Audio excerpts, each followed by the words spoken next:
Conservative unity is likely to happen this weekend between the Wildrose Party and progressive Conservatives. But Brian Jean's days in Alberta politics are surely numbered if he keeps up with his now regular bait and switch routine. In an article written by Rick Bell over at the Calgary Sun, Jean says that the days of hard-right governments are over here in Alberta. What? Can anybody even remember a time where there was ever a far-right government in the province? If he's talking about Ralph Klein, he was a card-carrying federal liberal until he got wise and became a fiscal conservative. Ralph was feisty, but strong opinions and words don't necessarily equate to extremism.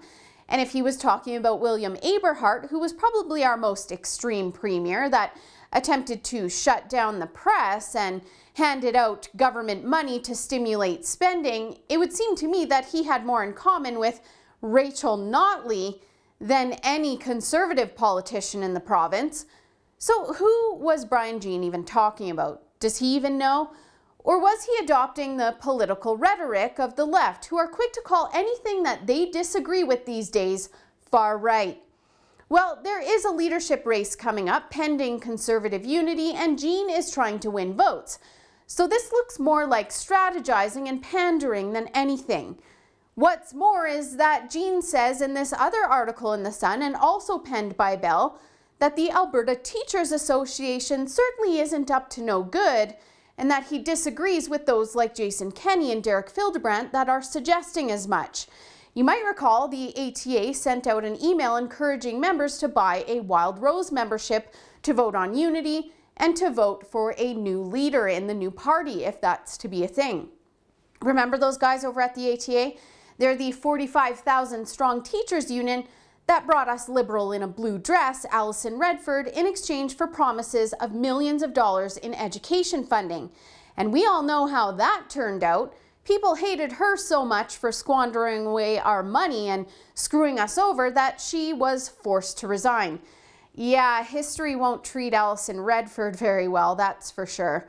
But get this, Jean goes on to talk about slashing and burning public services and not firing any public servants, and how teachers must be buying memberships because they just like him.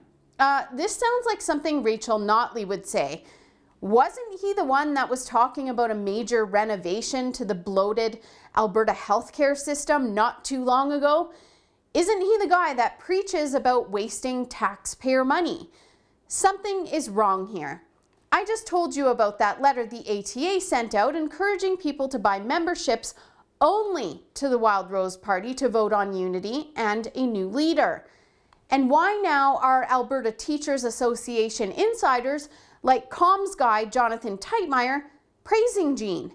Is Jean pulling an actual Redford on us, and did he go to the ATA and make a deal with them? It all just sounds and looks way too familiar.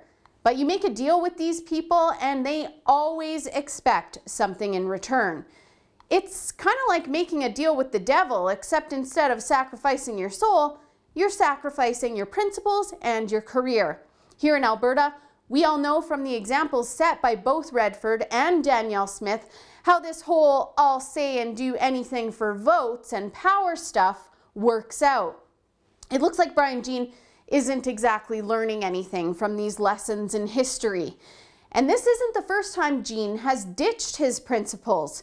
He suspended Derek Fildebrandt from caucus for making truthful remarks and asking questions of the government that Albertans really wanted the answers to. He also condemned people for chanting at a rally, and now this? Judging by the way things are going, maybe we're keeping the carbon tax next. I predict Conservatives will unite this weekend despite what Brian Jean says and does. It really shouldn't have any effect on the vote because, well, there will be a leadership race coming up, and Conservatives can have their say on what they think of Jean, who seems to be channeling Redford, Smith, and even Rachel Notley in some cases with a vote. For the Rebel.media, I'm Holly Nicholas. Thanks so much for watching. We're trying to raise $1 million for the Spear kids. Their dad, Chris Spear, an American Army medic, was killed by convicted terrorist Omar Khadr, who Justin Trudeau and the Liberals have made a multi-millionaire with your taxpayer money. If you can help us out, please visit spearkids.com today.